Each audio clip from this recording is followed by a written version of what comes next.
Ricardo siempre fue la roca que me salvó del naufragio después de la tormenta de perder a mi padre, la roca que me sostuvo cuando la enfermedad de mi madre casi me doblega, el pilar silencioso y fuerte sobre el que construí cada uno de mis 31 años.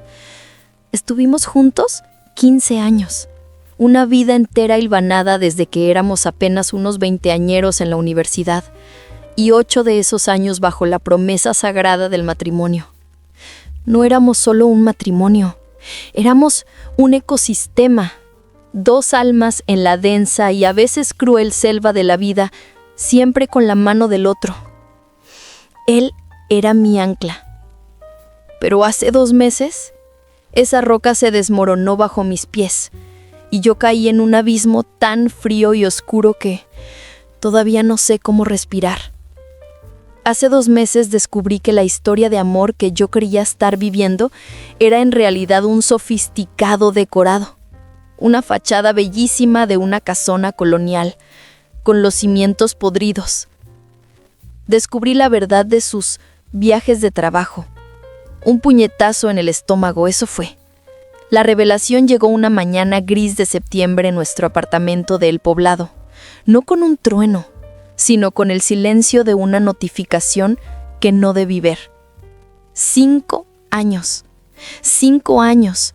Cada otoño, justo cuando el aire en Medellín se ponía melancólico y la lluvia se volvía persistente, él se iba por unas semanas. 5 años de mentiras empaquetadas en maletas de cuero y promesas de llamadas diarias. Yo lo admiraba, el hombre que se esforzaba por su carrera, que sacrificaba estar en casa por nuestro futuro. ¡Qué ciega! ¡Qué estúpida fui! No fue un desliz, no fue un error borracho de una sola noche que la culpa podía medio justificar. Fue un patrón, un oscuro y repetitivo ritual que se manifestaba en ciudades desconocidas, lejos de los ojos de Isabel. 2 aventuras de una noche que él llama errores. Y lo peor, lo más lacerante, la búsqueda activa, metódica, múltiples veces acechando mujeres en bares con esa intención fría y cazadora. Y como si eso no fuera suficiente traición, la humillación tecnológica. 3 veces descargó esa aplicación, Tinder, el catálogo de la infidelidad, para planificar la siguiente. Cuando la verdad explotó, sentí que la sangre se me helaba, que el aire se volvía de cristal. El shock fue tan absoluto que no podía ni llorar. Estaba en el suelo de la sala, paralizada, viendo cómo los 15 años se convertían en ceniza fina que el viento de la realidad se llevaba. Él se derrumbó, de una manera que nunca lo había visto. Ricardo, el inquebrantable, se convirtió en un niño asustado. Se desplomó de rodillas, con los ojos vidriosos, el cuerpo temblando, y no intentó la cobardía de la negación. Fue como ver a un actor bajarse del escenario después de una obra exitosa y confesar que todo era mentira. La obra, el aplauso, la vida. Lo más extraño, lo que me parte el alma en 2, es que hay un factor común, casi patético en su miseria. El alcoholismo excesivo y ciertas compañías, esas multitudes raras que solo encontraba en sus viajes. Él me jura, me implora, que no era cada vez, que era solo cuando la botella tomaba el control. Como si eso fuera un consuelo, un atenuante.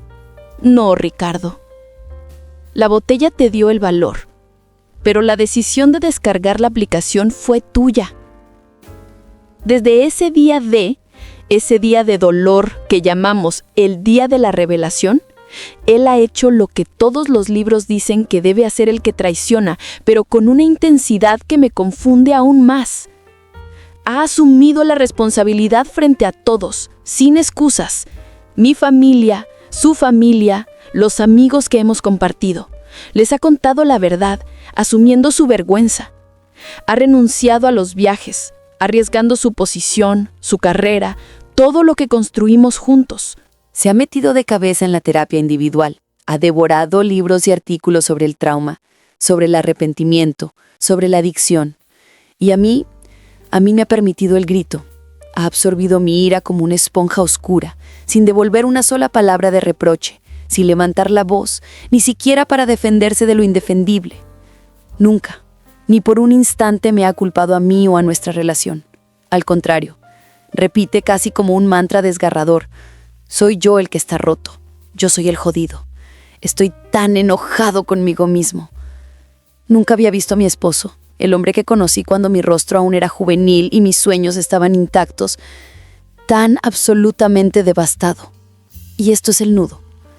Esto es el terrible, agotador nudo que me tiene paralizada en el corazón de Medellín. Él me amó profundamente cuando yo era la sombra de mí misma. Me recogió del suelo una y otra vez. Me amó cuando yo no podía amarme a mí misma. Ahora, él está ahí, intentando amarme de nuevo, intentando reconstruir la confianza que él mismo dinamitó. Y yo, por primera vez en 15 años, no sé si puedo amarlo de vuelta.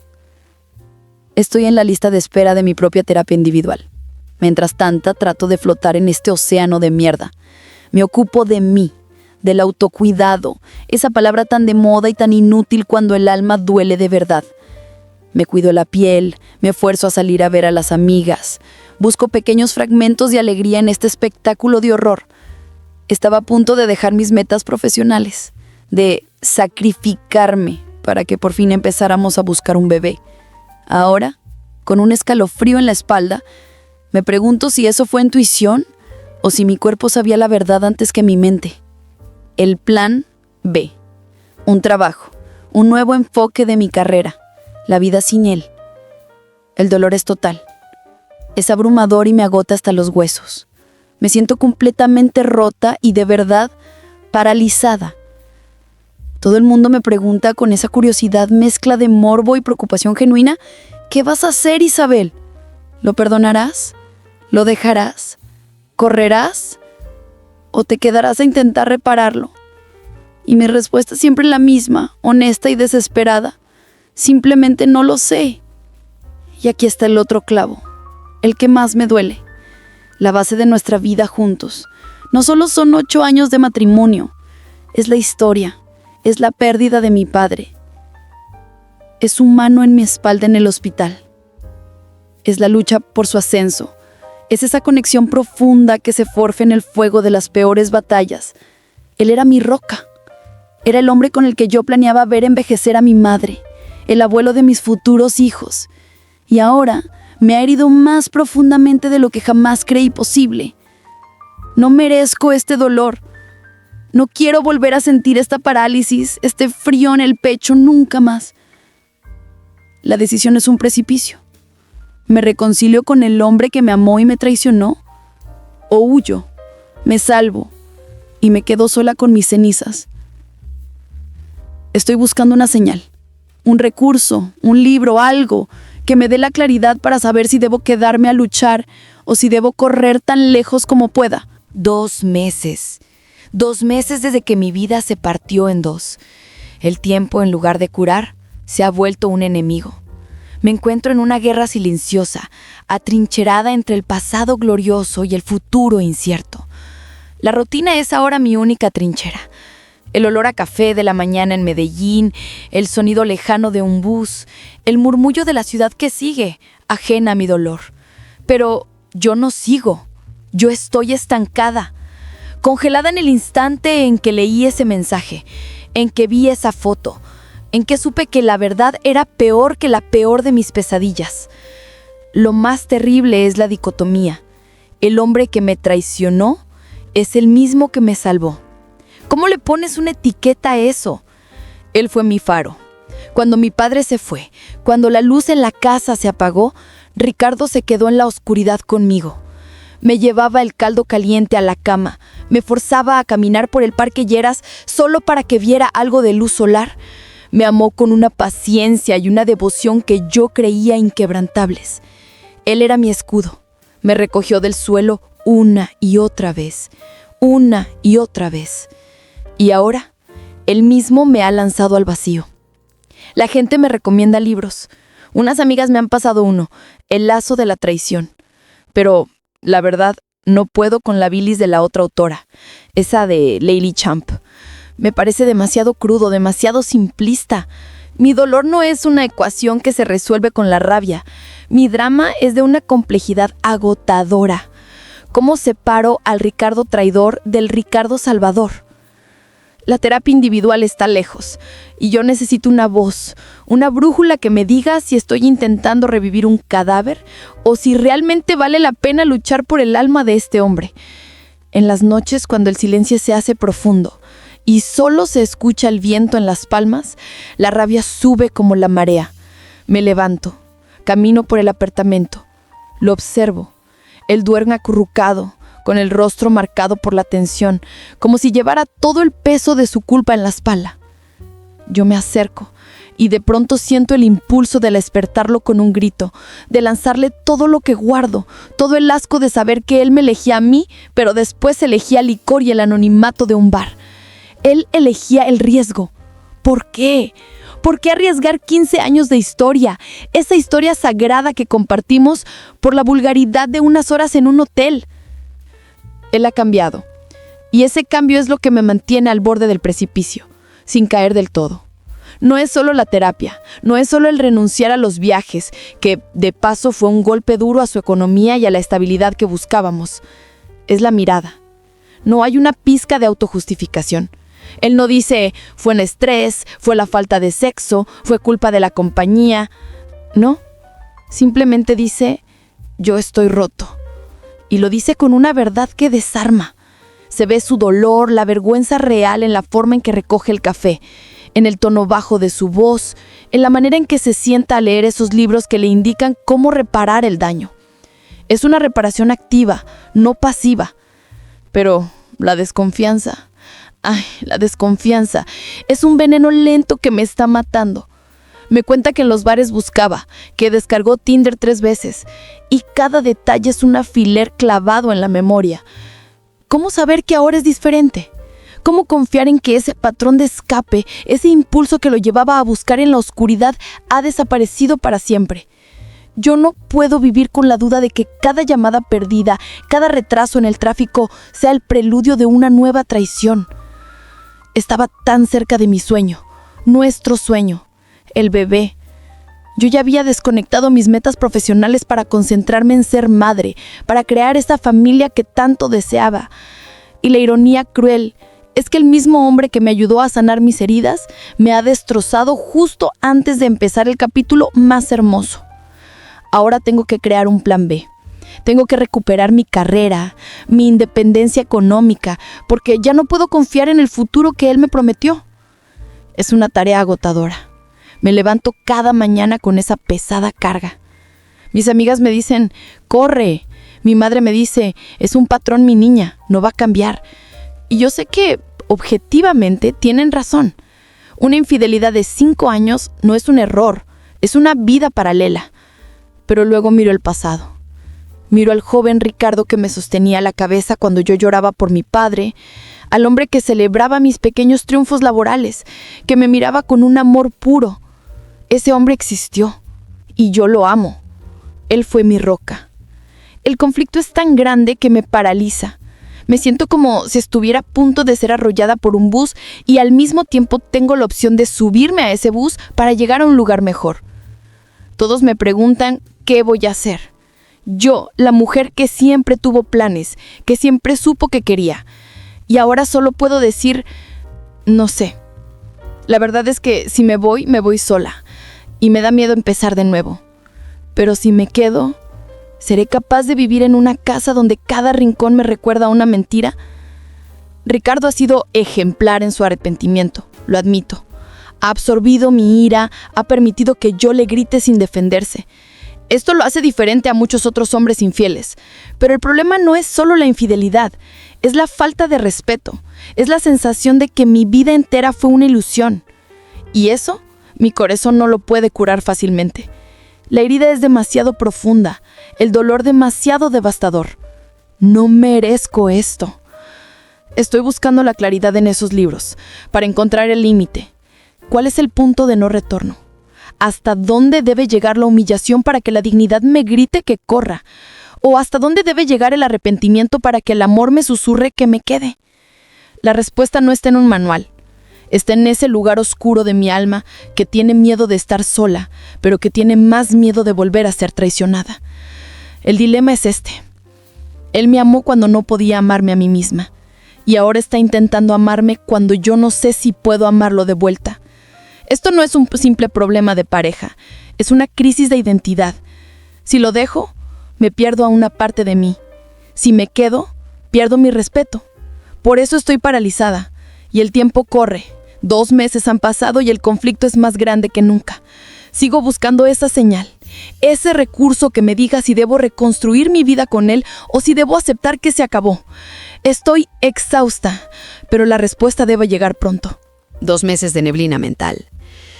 De caminar por el apartamento sintiendo el peso de 15 años en cada paso. 2 meses en los que Medellín se ha sentido más fría que nunca, a pesar de su eterna primavera. He buscado respuestas en todos lados. He devorado libros que me hablan de límites, de dignidad, de la psicología del traidor y del alma de la traicionada. Y en medio de esa búsqueda frenética, en un libro de una terapeuta que hablaba sobre la coherencia emocional, encontré la frase que me golpeó como una campana en la madrugada. Tu dolor es una señal. Escucha lo que te grita tu cuerpo, no lo que te susurra tu miedo. Y mi cuerpo me gritaba con un nudo constante en la garganta, con un frío que no se iba ni con el sol de la tarde, con esa parálisis absoluta. Estaba paralizada no porque dudara de su amor pasado, sino porque dudaba de mi capacidad para soportar la mentira futura. Ricardo había sido mi roca en el pasado, sí, pero la roca que te sostiene no puede ser al mismo tiempo la mano que te empuja al vacío. Una noche me senté con él. No fue una pelea. Fue un silencio denso y cargado de verdad. En nuestra sala, con la luz tenue de una lámpara, justo donde tantas veces planeamos el futuro. Lo miré. Vi su arrepentimiento, su dolor genuino, la desesperación por ser perdonado. Y le dije con una voz calmada que no reconocí como mía: no me has dado una explicación, Ricardo. Me has dado una lista de eventos. Él me miró sin entender al principio. Y yo continué, sintiendo que mi dignidad se enderezaba, que la mujer que se habían cogido en la esquina por 2 meses volvía a ponerse de pie. Me has dicho que fue el alcohol, las compañías, la lejanía. Pero no me has dicho por qué. ¿Por qué el hombre que me amaba, cuando yo era un desastre, el que era mi roca, decidió que yo era menos importante que la adrenalina, el riesgo o el anonimato? Necesito saber si estoy amando a un hombre que se autodestruye o a un hombre que elige la destrucción de lo que ama. El silencio se hizo interminable. Ricardo rompió a llorar, de una manera que fue diferente a los sollozos de los primeros días. Esta vez era un llanto de introspección, de dolor profundo. Y me confesó por fin la verdad que yo necesitaba escuchar, la verdad que no estaba en ningún manual de terapia. Me dijo que en esos viajes la presión, la soledad y su propia inseguridad se magnificaban, que buscaba el castigo en la transgresión, que la infidelidad era una forma estúpida y cobarde de sabotear su propia felicidad, la misma felicidad que él creía no merecer por sus propios demonios internos. No era que no me amara, era que se odiaba a sí mismo. Esa confesión cruda y brutal fue la clave. El problema no era nuestra relación, el problema era su herida interna, su necesidad de autosabotaje disfrazada de búsqueda de sexo. Entendí entonces que él era de verdad el que estaba roto y que había usado mi confianza para parchar su vacío. Pero la comprensión no es perdón. La comprensión es la llave, pero la puerta la tengo que abrir yo. Durante los siguientes días, la respuesta me llegó no como un golpe de claridad, sino como una paz silenciosa. Una tarde, mientras estaba sola en el balcón viendo el atardecer naranja de Medellín, me di cuenta de algo. Él había hecho todo lo que un hombre arrepentido debía hacer. Renunció, confesó, se metió en la terapia, no me culpó, aceptó mi ira. Había puesto todo su ser, su carrera, su futuro sobre la mesa de la reconciliación. Y yo lo amaba. Lo amaba con esa historia compartida, con la memoria del hombre que me había recogido del suelo. No quería perder a ese hombre, al que era capaz de la nobleza y de la profunda redención. pero tampoco podía sacrificar mi dignidad y mi futuro por un miedo que no se iría. La decisión final no fue reconciliación o huida, fue una tercera vía. Le dije que no podíamos seguir como marido y mujer hasta que él estuviera realmente sano, no solo en proceso. Le propuse la separación temporal, una separación con reglas estrictas. Él viviría por un tiempo en el apartamento de su madre, cerca de mí. Yo le daría la oportunidad de demostrar con hechos y tiempo que el hombre roto podría ser reparado, no por mí, sino por sí mismo. Vamos a separarnos, le dije, pero no para divorciarnos ahora. Vamos a separarnos para que tú te encuentres y yo pueda sanar mi miedo. Quiero ver que el hombre que fue mi roca puede construir una nueva base que no se caiga. Él aceptó. Aceptó con humildad y con el dolor de saber que su error lo había llevado a perder, temporalmente, el calor de su hogar. Mientras empacaba una maleta pequeña me miró y no me pidió perdón, sino una oportunidad. Mi decisión fue un acto de amor, pero también un acto de profunda autopreservación. No corrí, pero tampoco me quedé en el mismo lugar de la traición. Elegí la dignidad de la pausa. Elegí darle a él el espacio para sanar la herida que lo hacía traicionar y a mí el tiempo para ver si el nuevo Ricardo valía el riesgo. El último recuerdo de ese día fue el sonido de la puerta cerrándose. Por primera vez en 2 meses no sentí parálisis. Sentí miedo, sí, pero un miedo limpio. Un miedo al futuro que yo misma había elegido. No merezco este dolor, pero merezco la oportunidad de sanar. Y él, si realmente cambia, merece la oportunidad de redención. El camino es largo y solitario, pero por fin he elegido un camino y por primera vez puedo respirar de nuevo en Medellín.